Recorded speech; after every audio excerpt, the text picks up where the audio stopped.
때문에 정말 많은 사람들이 참여도 했고, 또 오전에는 목회자들만을 위한 세미나를 같이 인도를 해주셨답니다. 오전에 그 미국 같은 경우에는 모임을 갖기가 어렵기 때문에 대부분 목회자들밖에 참석을 못합니다. 그러니까 목회자들 대상으로 세미나를 하시는데 그때 한 120명 가까운 목사님들이 그렇게 모이셨더랍니다. 근데 아는 얼굴이 있는 겁니다. 너무 반가운 마음에 인사를 하셨답니다. 이 아는 얼굴은 20년 전쯤 해서 본인과 함께 한 6년을 같이 사역하시던 부목사님이 그 자리에 앉아 계신 겁니다. 그래서 너무 반가운 마음에 같이 식사하자 해가지고 같이 식사를 하면서 참 따로 만나는 시간을, 귀한 교제를 가졌답니다. 예전에 부목사님이셨던 이 목사님 얘기를 쭉 듣고 보니까 이분이 한국에서 목회 경험도 있으시고 또 신학교 교수까지 하셨던 분인데, 미국에서 이제 유학 생활이나 다 마치고 한국에 돌아와서 나머지를 좀 인생을 마무리하고 싶다는 생각을 가지고 이야기를 쭉 하시더랍니다. 그래서 목사님이 제가 도울 게 있으면 힘을 다해 도와볼 테니까 오늘 저녁에 어차피 오실 테니까 저녁 집회 오실 때 이 이력서나 2통 한번 써갖고 와보십시오. 제가 도와드릴 수 있도록 최선을 다해서 노력해 보겠습니다. 이렇게 부탁을 하고 헤어졌답니다. 근데 저녁 시간이 됐는데 이 목사님이 안 오신 겁니다. 그리고는 그 다음 날 오전이 됐는데 이전에 전에 함께 사역하시는 이 부목사님 사모님께서 전화를 하신 겁니다. 너무 뜻밖에도 그날 자신과 대화를 나누시던 그 목사님이 집으로 돌아가시는 길에 트럭하고 사고가 나서 그 자리에서 즉사하신 겁니다. 목사님하고 딱 대화를 하시고 30분 만에 이분이 세상을 떠나신 겁니다. 사모님이 아주 간곡하게 부탁을 하시는데 장례 예배 한 번은 목사님이 인도해 주셨으면 좋겠습니다. 이야기가 돼서 목사님이 장례 예배를 인도하고 그리고 나서 이런저런 대화를 하고 돌아오는데 참 너무 마음이 어렵더랍니다. 자기와 대화하고 30분 전에 앞으로 미래를 이야기하시던 그 목사님이 30분 후에 세상을 떠났다고 하는 게 참 불행하다는 생각도 들고 참 안타깝더랍니다. 물론 이런 죽음은 불행한 죽음이 맞을 겁니다. 하지만 또 한 가지 알아야 될 것이 있습니다. 죽음 자체는 불행이 아닙니다. 죽음 그 자체는 아주 보편적인 일이고 당연한 일입니다. 우리가 이 사실을 받아들이지 못하기 때문에 마치 나에게 죽음이 찾아오거나 그러면 모두가 다 당하는 일이고 보편적인 일인데도 내가 당하지 않아야 될 것을 당하는 것처럼 자꾸 착각을 하게 됩니다. 사실은 죽음은 우리에겐 현실입니다. 상상 속에만 있는 일이라고 생각을 합니다. 나하고는 상관이 없는 일이라고 우리가 그렇게 생각할 때가 많습니다. 죽음을 많이 봅니다. 주변 사람들이 세상을 떠나는 모습에 대해서 많이 보지만 그것이 나와는 상관없다, 끝까지 생각하고 산다는 것, 참 이거 어리석은 일입니다. 예수를 믿는 철학자도 아니지만 실존주의 철학자인 하이데거라고 하는 분이 죽음에 대해서 이런 글 하나를 남깁니다. 모든 인간은 죽는다는 공리에 대해서 거부하는 인간의 무의식 중에 있는 나는 죽지 않는다는 신념 때문에 인간은 진정으로 불행하다. 모든 사람이 죽는다고 하는 게 공리라는 겁니다. 이건 피할 수 없는 일이라는 겁니다. 이건 다른 사람도 죽고 나도 죽는다는 겁니다. 근데 우리의 마음속엔 어떤 마음이 있느냐? 다른 사람은 몰라도 나는 아니라는 신념이 우리 안에 가득 차 있는데 이것 때문에 진짜 불행한 일이 벌어진다는 겁니다. 우린 죽음은 먼 훗날 이야기라고 생각합니다. 그거 아닙니다. 오늘의 이야기가 될 수도 있습니다. 죽음을 다른 사람의 이야기라고 생각을 합니다. 아닙니다. 그것이 나의 이야기가 될 수도 있는 겁니다. 지금 창세기가 모든 것의 시작을 이야기하는 책입니다. 만물의 시작부터 가정의 시작, 죄의 시작, 인류의 시작, 이런 시작의 이야기가 쭉 진행이 되다가 마지막에 두 사람의 죽음의 이야기로 끝이 나지요. 그 아버지 야곱의 죽음에 대해서 저희가 굉장히 긴 시간 동안 이 야곱의 죽음에 대해서 묵상을 했습니다. 이제 마지막은 요셉의 죽음으로 끝이 납니다. 오늘 요셉의 죽음에 대해서 오늘 26절이 이렇게 말씀하고 있습니다. 같이 읽을까요? 시작. 요셉이 110세의 죽음에 향재료를 넣고 애굽에서 입관하였더라. 요셉이 110세까지 살았습니다. 굉장히 긴 시간까지 살았지요. 그는 자신의 아들의 아들들, 손자들이 아니라 그 손자의 아들들까지 봤다고 얘기를 합니다. 굉장히 긴 시간 동안 많은 것을 누리고 살았습니다. 하지만 그도 이제 인생을 마무리할 순간이 온 겁니다. 사실 이 본문을 가지고 주일 오전 예배 1월인가 설교를 했습니다. 같은 본문에서 뭐가 특별한 게 더 나오겠습니까? 말씀을 나누면서 특별히 두 가지는 꼭 기억하자고 말씀을 드렸던 기억이 있습니다. 하나는 너무 사람 의지하고 사람 믿고 살면 안 된다는 거였습니다. 여러분, 분명히 하나님의 사람들이 사람의 도움을 받는다는 걸 부끄러워할 필요 없습니다. 하나님은 사람을 통해 도우십니다. 그러니까 사람을 귀히 여기고 사람을 통하여서 도움을 받고 사는 게 잘못된 게 아닙니다. 그건 맞는 겁니다. 하지만 늘 그 사람이 가지고 있는 한계도 알아야 합니다. 너무 믿어서는 안 된다는 겁니다. 내 인생의 모든 문제를 그 사람이 해결해 줄 수 없습니다. 나하고 아무리 가까운 관계이고 사랑하는 사람이라 할지라도 그 사람이 나의 모든 문제를 해결해 줄 수는 없는 겁니다. 또 그의 인생도 한계가 있는 겁니다. 또 한 가지 기억해야 된다, 이렇게 말씀드렸습니다. 나도 하나님 부르시면 언제가 다 내려놓고 갈 사람이다. 이 사실을 기억해야 한다. 이 말은 우리가 이 땅의 것에 너무 집착하지 않게 만들어 줄 겁니다. 언젠가 우리가 다 떠날 날이 올 텐데 이 땅의 것 아무리 끌어모아도 그것 가지고 살 수 없다는 걸 아는 겁니다. 또 나도 언젠가 떠날 것이기 때문에 나를 너무 의지하게 하지도 않을 겁니다. 다른 사람들이, 내 사랑하는 사람들이 너무 나를 의지하게 만드는 것, 그렇게 하지 않고 살게 될 겁니다. 이 요셉의 이야기가 창세기의 마지막에 있는 이유가 뭘까를 묵상하다가 또 한편으로는 이 이야기를 왜 이렇게 하나님께서 금방 지나간 건데 또 온 거 아닙니까? 같은 본문으로 또 이 말씀을 하게 하신다면 도대체 이 이유가 뭘까를 생각을 해봤습니다. 저는 분명하게 하나님께서 오늘 우리에게 주시는 말씀을 설교를 통해 주신다고 믿는 사람입니다. 진짜 믿습니다. 그게 확실하다면 하나님께서 요셉의 이야기를 이렇게 반복하시는 데는 분명히 이유가 있는 겁니다. 여러분, 하나님께서 요셉의 마지막 모습을 보여주시는 것은 우리도 그와 같은 인생을 살기를 원하시기 때문입니다. 요셉이 마지막에 보여준 이 모습이 단순하게 우리의 지식을 늘리라고 주시는 말씀이 아닙니다. 우리에게도 언젠가 찾아오게 될 이 마지막에 대해서 이렇게 준비해야 된다, 이걸 알려주신 겁니다.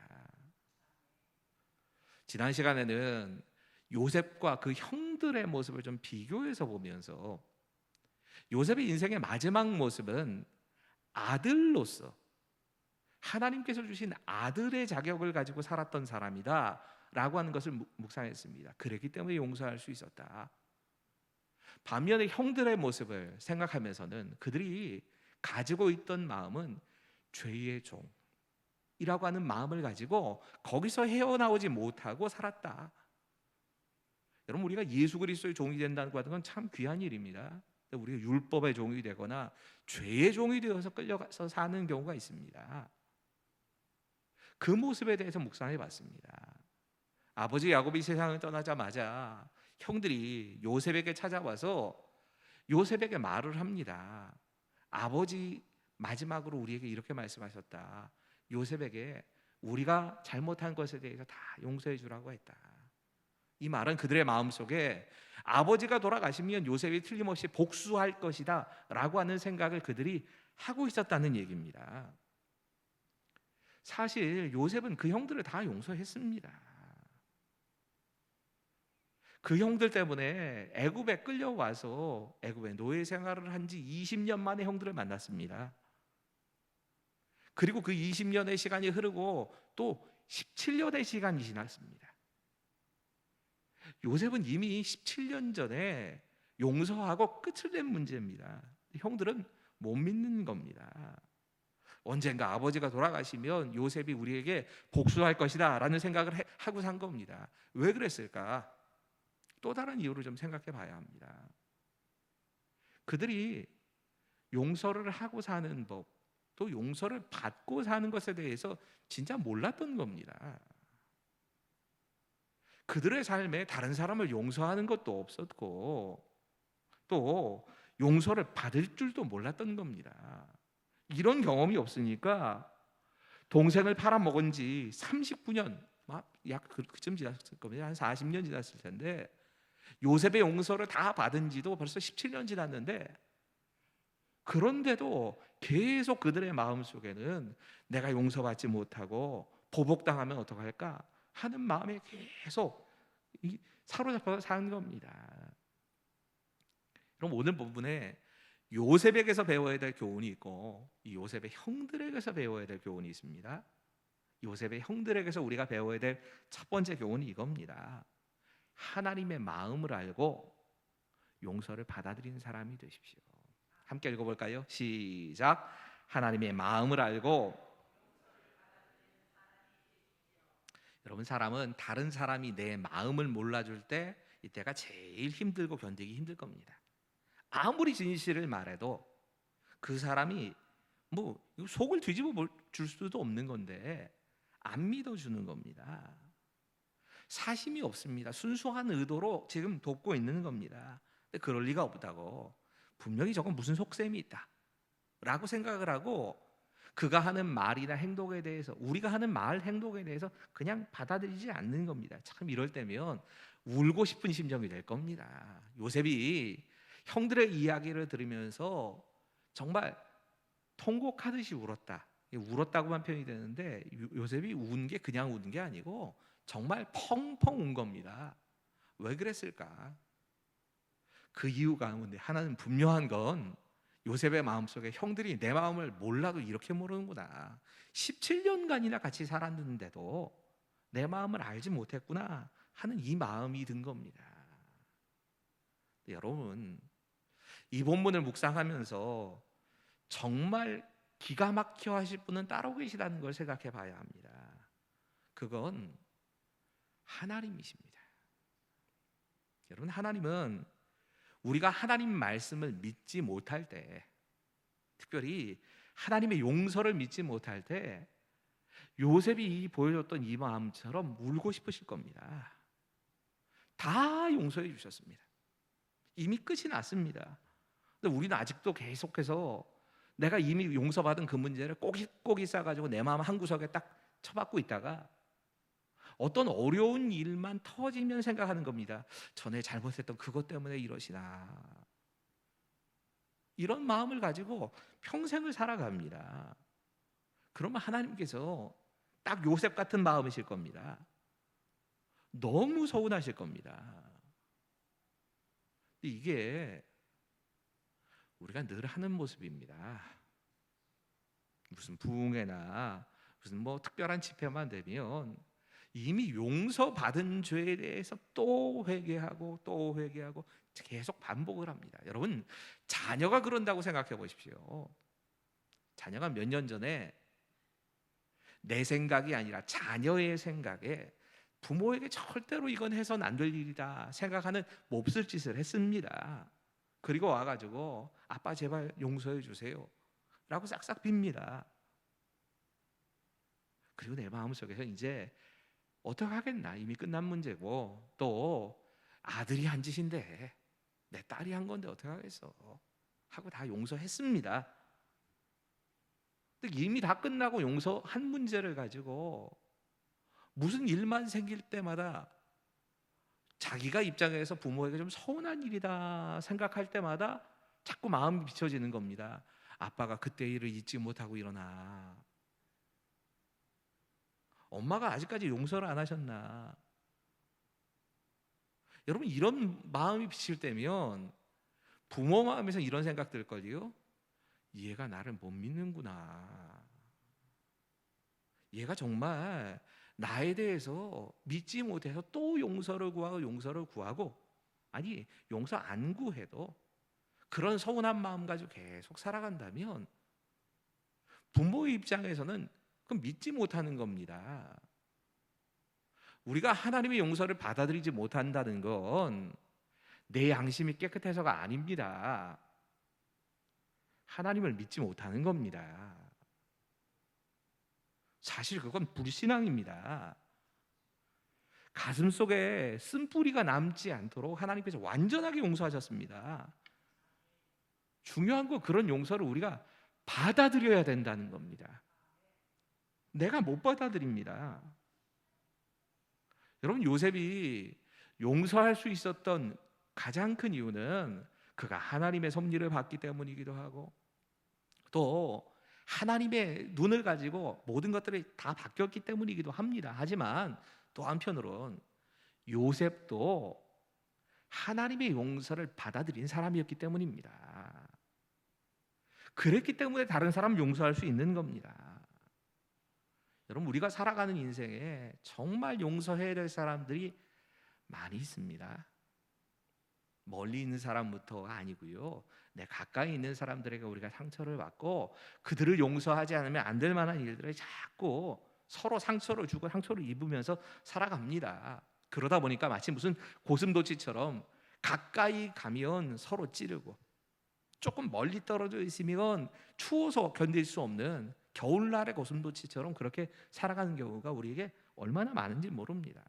그리고 시간이 지나갈수록 내 마음속에는 그 사람에 대한 용서 못하는 원한과 같은 것이 자꾸 원망이 자꾸 쌓여갑니다. 하나님께서 이 용서에 대해서 말씀하시는 건 우리가 먼저 하나님의 용서를 받은 사람들이기 때문입니다. 이게 없다면 하나님께서 우리에게 용서를 말씀하실 이유가 없습니다. 하나님의 답은 우리 인생에 특별히 마지막을 바라보면서 살아가는 우리의 삶에 제일 필요한 것이 용서라고 말씀하신 겁니다. 용서는 해도 되고 안 해도 되는 것 아니고요. 용서는 하나님 명령입니다. 용서에 대한 우리의 유일한 반응은 순종하는 겁니다. 용서할 능력이 있어서 용서한다 그러면 우리 아무도 용서 못합니다. 하나님이 주신 순종의 특징은 내가 그 말씀을 믿고 순종하면 능력은 따라온다는 데 있습니다. 자꾸 거꾸로 생각하지 마십시오. 순종을 해야 용서할 수 있는 겁니다. 나는 용서를 그냥 선택하는 겁니다. 사실 용서를 할 수 있을 만큼 대단한 사람들이 우리 중에 없습니다. 우리에게 그런 능력이 없습니다. 우리는 단지 하나님께서 용서를 명령하셨기 때문에 용서를 선택하는 것뿐입니다. 나머지 용서할 수 있는 능력은 하나님이 내게 부어주시는 겁니다. 두 번째로 이 요셉의 모습에서 배워야 될 점이 있다면 죽음의 순간에도 하나님 약속을 믿고 하나님의 약속을 바라볼 수 있는 믿음, 이 믿음을 배워야 합니다. 여러분 요셉의 아버지 야곱이 죽은 후에 요셉은 3대를 보면서 3대의 자손을 보면서 110세까지 삽니다. 요즘에 이제 100세 시대에 가까이 오고 있다 얘기를 하지만 그래도 80이 보통 넘어가시면 장수하신다. 90쯤 되면 정말 이제 수원만큼은 다 거의 다 사셨다 뭐 이런 얘기를 하는데 요셉은 110세를 살았습니다. 그런데 그런 요셉보다 더 오래 살아남아 있는 형들이 있는 겁니다. 그래서 이 형들에게 요셉이 자신의 장례를 이렇게 부탁을 합니다. 24절과 25절입니다. 우리 함께 읽어볼까요? 시작. 요셉이 그의 형제들에게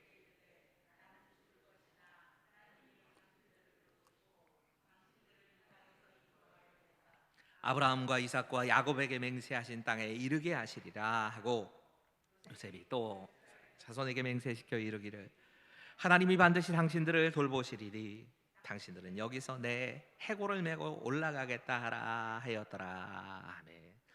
요셉은 자신이 했던 것처럼 자신의 아버지의 장례식처럼 자기는 할 수 없다는 걸 알았습니다. 현실적인 사람이었습니다. 자기 아버지가 세상을 떠나셨을 때 이 헤브론에 있는 막벨라 굴까지 가서 이렇게 장사를 치렀던 것처럼 자신이 죽을 땐 그런 장사가 치러질 수 없다는 걸 알았습니다. 자신의 장사는 어쩔 수 없이 이 땅 이집트에서 장사가 치러지게 될 겁니다. 하지만 동시에 그 형제들에게 나의 해골을 땅에 묻거나 어딘가에 특별하게 보관하지 말고 다시 애굽을 떠나게 될 때에, 이집트를 떠나게 될 때에 나의 해골을 가지고 가달라고 이렇게 말을 합니다. 우리가 이 요셉의 해골 이야기를 많이 들었기 때문에 어떻게 됐는지 압니다.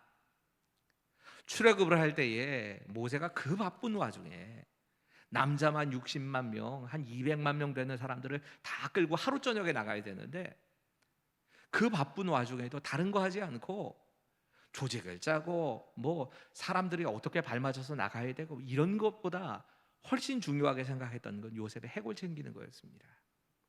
가지고 갑니다. 그 유언대로 진짜 됐던 겁니다.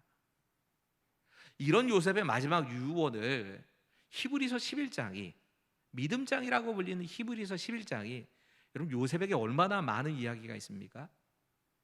요셉의 믿음에 대한 이야기는 무궁무진합니다. 근데 그 요셉의 모든 이야기를 다 제외해 놓고 요셉의 인생에 가장 빛났던 순간을 히브리서 11장 22절이 이렇게 말씀합니다. 믿음으로 요셉은 임종시에 이스라엘 자손들에게 떠날 것을 말하고 또 자기 뼈를 위하여 명령하였으며, 믿음의 장을 기록하면서 히브리서 기자가 요셉의 믿음이 제일 잘 드러난 순간이 언제냐? 믿음이라고 하는 한 가지 관점만 봤더니 제일 잘 드러나는 순간이 바로 이 순간, 요셉이 죽을 때 유언을 하면서 내 해골을 이집트에 묻지 말고 내 해골을 가지고 반드시 가나안 땅, 우리 하나님께서 약속하신 그 약속의 땅까지 가지고 가라. 이것이 제일 중요한 믿음이었다는 겁니다. 그러면 이런 요셉의 믿음이 뭘까요? 우리가 본받아야 할 요셉의 믿음이 있다면 요셉의 형들에게서 용서를 받아들이고 용서하는 삶을 배워야 한다면 요셉에게서 배워야 될 믿음이 뭘까? 첫 번째입니다. 같이 한번 읽지요. 시작. 하나님의 약속을 믿는 믿음이 우리에게 필요합니다.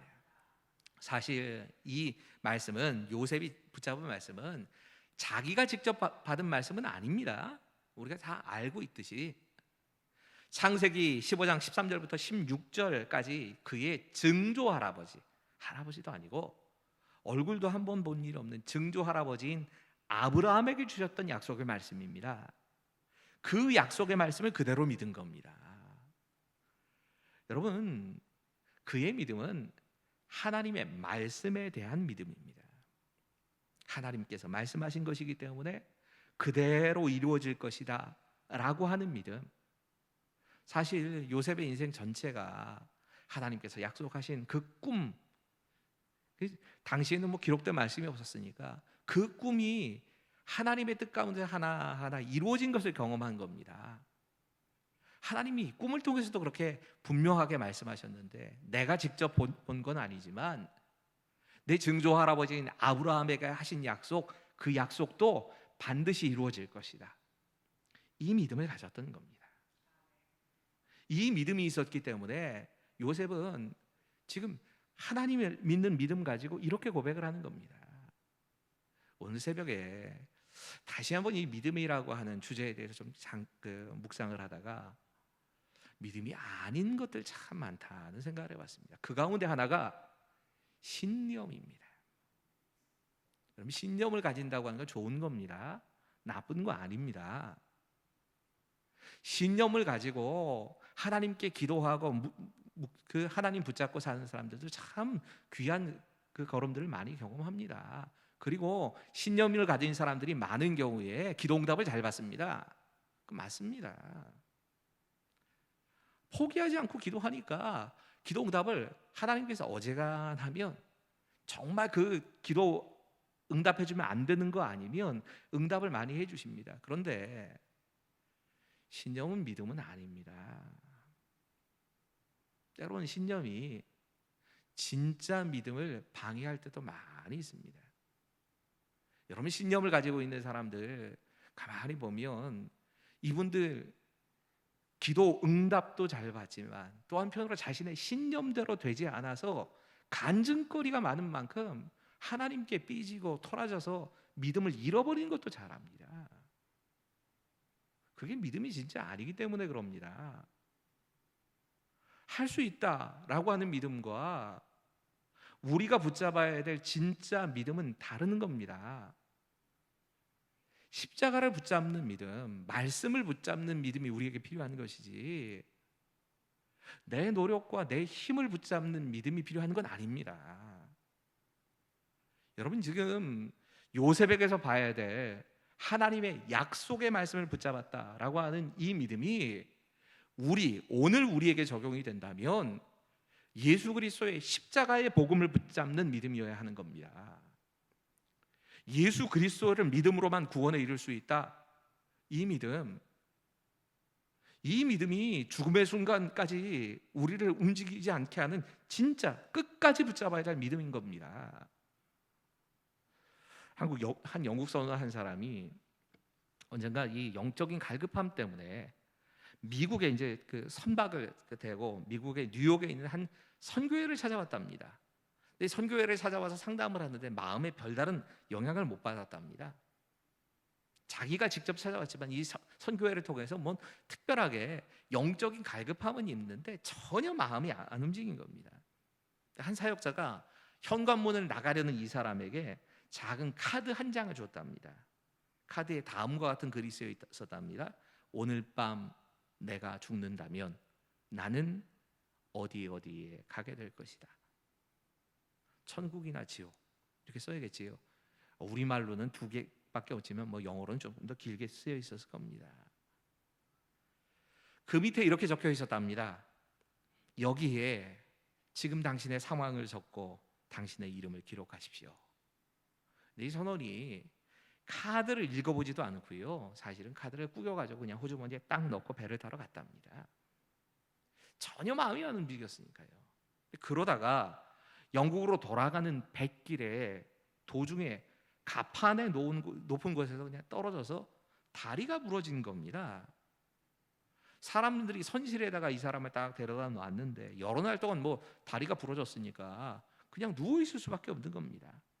누워 있는 내내 자기 호주머니 속에 있던 이 카드가 계속 눈을 떠나지 않고 자기 마음에 들어오는 겁니다. 오늘 밤 내가 죽는다면 나는 어디에 가게 될 것이다. 누워있는 이 시간 동안에 이 말 앞에 과연 나는 어디에 가게 될까라고 아무리 답을 해봐도 답이 이렇게 나는 겁니다. 그래, 내가 정직하게 이 공단을 채운다면 나는 지옥이라고 써야 할 것이다. 오늘 밤에 내가 죽는다면 지옥 가게 되는 거야. 하지만 그렇게 써 넣을 수는 없다. 이 고민이 몇 날간 계속되다가 그는 성경 속에서 예수 그리스도, 그리고 그렇게 지루하고 자신의 마음엔 전혀 와닿지 않는다고 생각했던 그 복음을 전하는 사람들의 말에 자기가 동의하고 그 전도지 한 장 때문에 자신의 영혼을 예수님을 주인으로 모시는 이 자리를 예수님 영접하는 기적이 일어난 겁니다. 그리고 그 사람은 카드에 다시 이렇게 쓸 수 있게 됐답니다. 오늘 밤 내가 죽는다면 나는 천국에 가게 될 것이다. 진짜 질문해 봐야 되는 건 이겁니다. 우리가 우리의 영혼의 문제를 놓고 제일 먼저 질문해 봐야 되는 건 이겁니다. 오늘 밤 하나님께서 나를 데려가신다면 난 어디서 깨어날 겁니까? 그 깨어날 준비, 정말 예수 그리스도의 십자가의 복음을 붙잡는 믿음이 내 안에 있는가? 오늘 요셉을 통해서 도전하시는 건 이겁니다. 두 번째입니다. 같이 읽겠습니다. 시작. 우리에게는 이 전 거 있는데요. 하나 빠졌는데요. 예, 우리에게는 약속의 땅에 소망을 둔 믿음이 필요합니다. 여러분, 요셉의 유언의 내용을 잘 보십시오. 그건 죽어서라도 그는 약속의 땅에 꼭 들어가겠다라고 하는 겁니다. 사람은 나이가 들어가면서 자꾸 과거를 돌아보게 됩니다. 언제나 자신이 이 땅에 둔 것, 이 땅에서 이룬 것에 대해서 주로 보게 됩니다. 이분이 정말 그런 이제 병원에서라든가 이렇게 진짜 소망이 없다라고 하는 이야기를 듣게 되면 목사가 가서 저는 도전합니다. 영혼을 준비시켜야 되는 거니까 십자가의 복음을 가지고 도전을 해야죠. 물론 그렇게 썩 달가워하시지 않습니다. 그거 압니다. 그래도 목사가 해야 될 제일 큰 역할은 준비하게 해드려야 하는 거니까 복음을 가지고 도전을 합니다. 근데 대체적으로 제일 큰 방해물이 뭐가 됐는지 확실하게 압니다. 이분들이 특별히 내 인생의 마지막을 가까웠다라고 하는 생각을 할수록 내가 과거에 어땠는가라고 하는 생각에 굉장히 많이 사로잡혀 계십니다. 지금은 미래를 바라보고 미래에 내가 가야 될, 건너가서 봐야 할 천국을 바라봐야 할 때인데 많은 분들이 계속 과거에 잡혀 계십니다. 내가 과거에 이런 일들을 했던 것, 이런 건물을 지었다, 내가 이런 많은 것들을 참 많이 이뤘는데 그럴 수밖에 없을 겁니다. 이제 나이 50인데도 뭐 그런 생각들이 안 드는 게 아닌데요. 뭐 돌아가면서 나이가 드실수록 그런 시간들이 자꾸 생각이 나실 것 같습니다. 이해합니다. 하지만 요셉을 한번 생각해 보셔야 합니다. 요셉은 정말 그 땅에서 출세라고 한다면 가장 큰 출세한 사람입니다.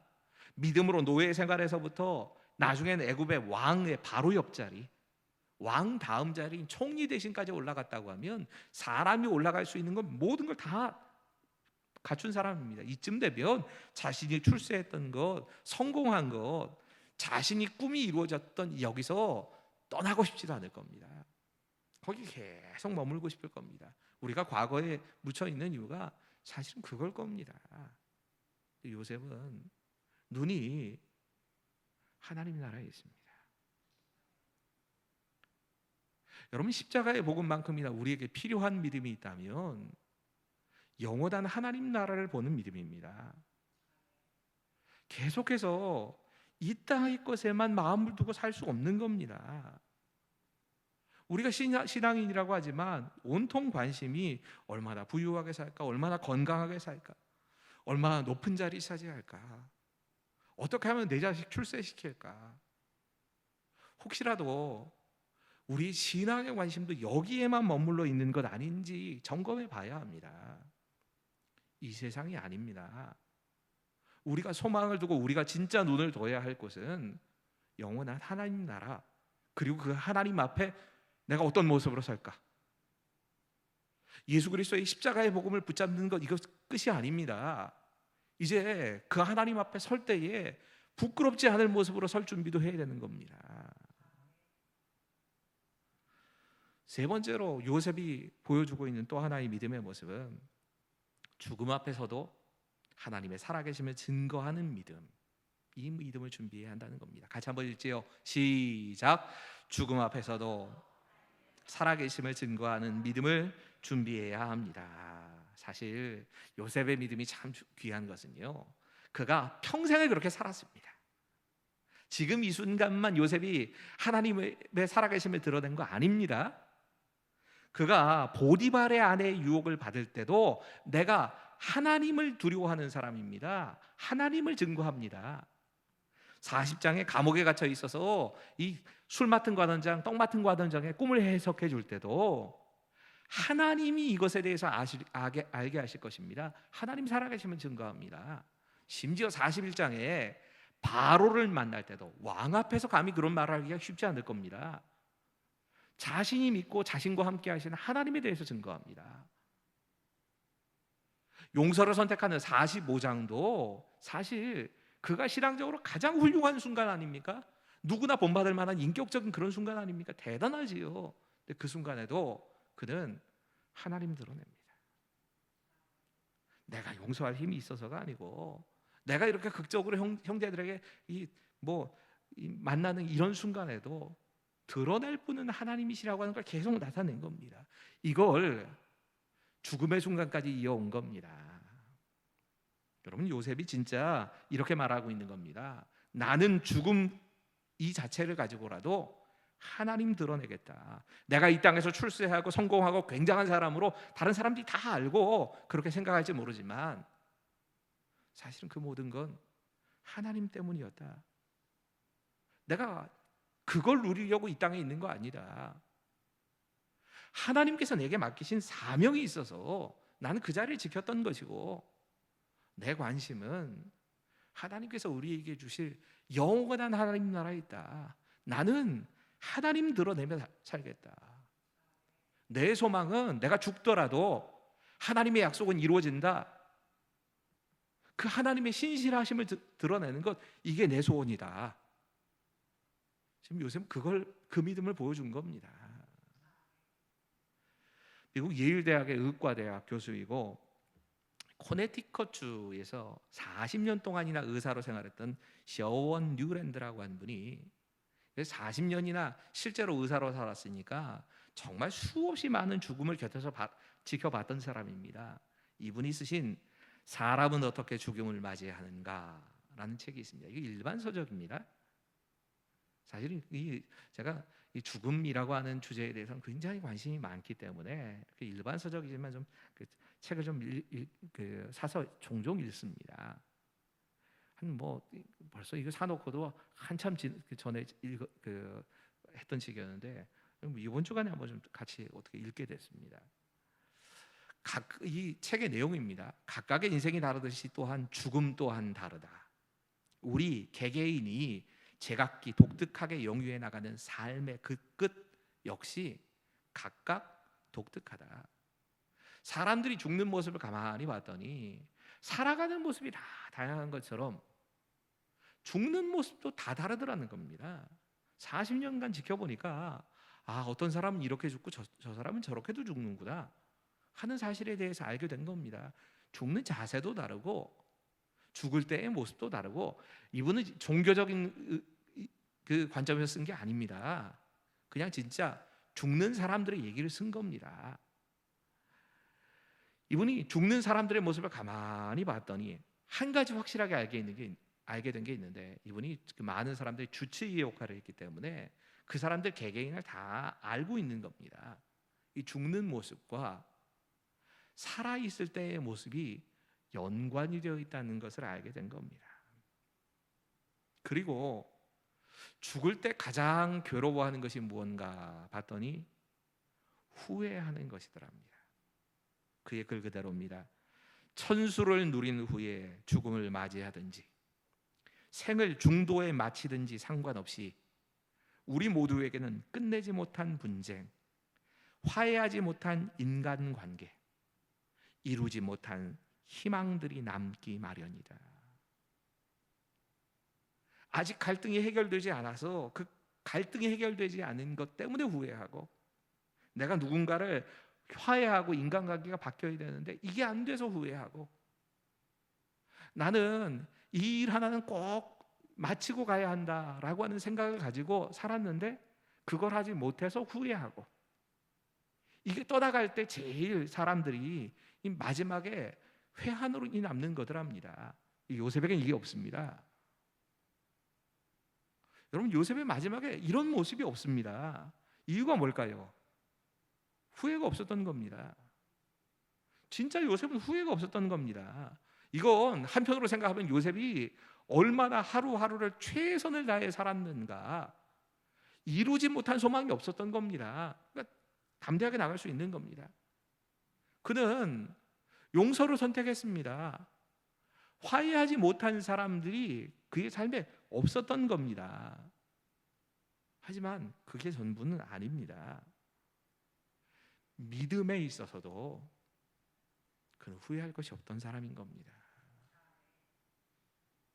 그의 안에는 분명한 하나님의 약속에 대한 그 약속을 붙잡는 믿음이 그의 안에 있었고, 하나님께서 주실 땅 천국에 대한 믿음이 그의 안에 분명하게 있었던 겁니다. 내가 죽음을 통해서라도 하나님을 드러내겠다라고 하는 이 믿음이 그의 안에 분명히 있었던 겁니다. 분명히 그의 인생은 이 시간 숨이 끊어짐으로 끝이 납니다. 그가 가지고 있던 믿음, 이제 이 순간에 끝난 것처럼 보였습니다. 소망도 다 끝난 것처럼 생각이 됐습니다. 하지만 그의 믿음과 소망은 그가 죽은 후에도 계속 살아남습니다. 우리가 잘 아는 말씀이지요. 여호수아가 모세가 들고 온 이 요셉의 해골을 자신이 거주하고 있는, 사실 자신도 요셉의 지파이기 때문에 자신이 거주하고 있던 세겜에 장사를 지냅니다. 여호수아 24장 32절 말씀입니다. 같이 읽겠습니다. 시작. 또 이스라엘 자손이 애굽에서 가져온 요셉의 뼈를 세겜, 이곳은 야곱이 백크시타를 주고 세겜의 아비 하몰의 자손들에게서 산 밭이라. 그것이 요셉 자손의 기업이 되었더라. 모든 것이 죽은 이후에도 요셉의 믿음대로 됩니다. 그는 그의 조상들과 함께 묻히는 것이 아니라 오히려 그의 아버지인 야곱이 준비해 놓았던 그 밭에 묻히면서 그 인생을 마치게 됩니다. 여러분, 어떤 인생이 가장 귀한 인생일까? 창세기의 끝에 어쩌면 믿음의 사람, 네 사람의 믿음의 사람들의 이야기의 끝부분에서 하나님께서 우리에게 말씀하시고 있는 건 믿음에 대한 이야기입니다. 나는 이 믿음이 준비되어 있는가? 오늘은 잠깐 기도하고 싶은데요, 이렇게 기도하죠. 하나님, 예수 그리스도의 십자가의 복음을 붙잡는 믿음이 우리 안에 있게 하여 주시옵소서. 다른 거 다 무너져도 예수님을 나의 구세주로 주인으로 모시는 이 믿음이 흔들리지 않게 해주시고, 이 믿음이 끝까지 붙잡아야 될 믿음인 것을 알게 해주십시오. 하나님, 우리의 눈이 당장의 눈앞에 있는 현실이 아니라 앞으로 하나님께서 우리에게 주실 그 땅에 대한 믿음, 그 천국에 대한 믿음을 갖게 하여 주시옵소서. 같이 기도하시면서 마지막으로는 하나님, 내가 삶을 끝내는 것으로 땅에 묻히는 것으로 끝나는 것이 아니라 나의 믿음과 소망이 계속적으로 살아남아서 하나님을 드러내는 그런 삶이 내 인생의 마무리가 되기를 원합니다. 우리 함께 요셉의 이야기를 통해서 우리 함께 기도할 텐데요. 주여, 저희에게도 내게도 요셉과 같은 믿음을, 소망을 갖게 하여 주시옵소서. 함께 기도하겠습니다. 기도하시지요.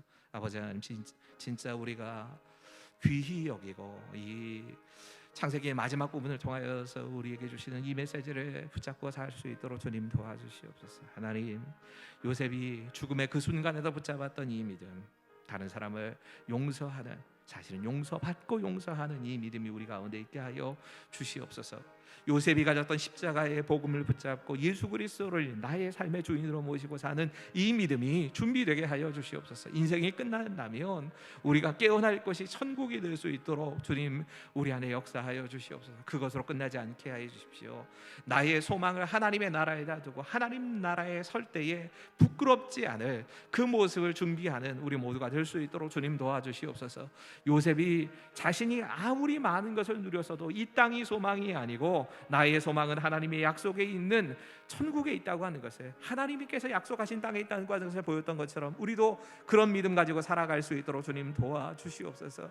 하나님, 정말 나의 삶과 죽음과 내 모든 것을 통해서도 이 믿음이 끊어지지 않고, 하나님, 나의 생명은 땅에 묻히는 것으로 끝난다 할지라도 나의 믿음과 소망은 계속적으로 살아남을 수 있는 믿음, 하나님을 보여주는 그 믿음의 삶이 될 수 있도록 우리 안에 역사하여 주시옵소서. 그런 마음과 그런 삶이 우리 가운데 계속적으로 이어질 수 있도록 주님 도와주시고, 그런 준비되어질 수 있게 주님 우리 안에 역사하여 주시옵소서. 주께서 함께 하실 것을 믿으면서 주님 앞으로 나아갑니다. 주님 다스려 주시옵소서.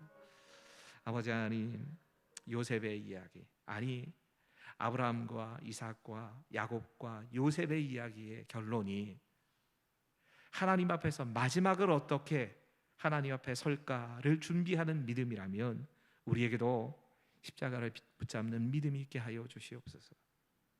예수 그리스도의 십자가만이 내게 유일한 구원의 소망임을 붙잡는 믿음, 그 믿음을 가졌기에 다른 사람을 용서할 수 있는 믿음, 하나님의 용서를 받아들이고 용서할 수 있는 그 믿음 갖게 하여 주시옵소서. 이 땅에 너무 집착하고 이 땅의 것을 누리는 것에 내 관심이 다 쏠려 있지 않게 하시고 영원한 하나님 나라를 얻는 그 믿음 가질 수 있도록 우리 안에 믿음이 잘 준비될 수 있게 주님 도와주시옵소서. 언젠가 하나님 부르시면 부끄럽지 않을 모습으로 설 수 있도록 내 모든 삶이 하나님을 드러내는 삶이 되기를, 정말 하나님의 영광을 드러내고 하나님의 살아계심을 드러내는 그런 믿음 될 수 있도록 주님 우리의 믿음을 지켜주시옵소서. 그렇게 우리 주님께서 함께 하시고 우리의 모든 것을 인도해 주실 것을 믿으며 예수님 이름으로 감사하며 기도하옵나이다.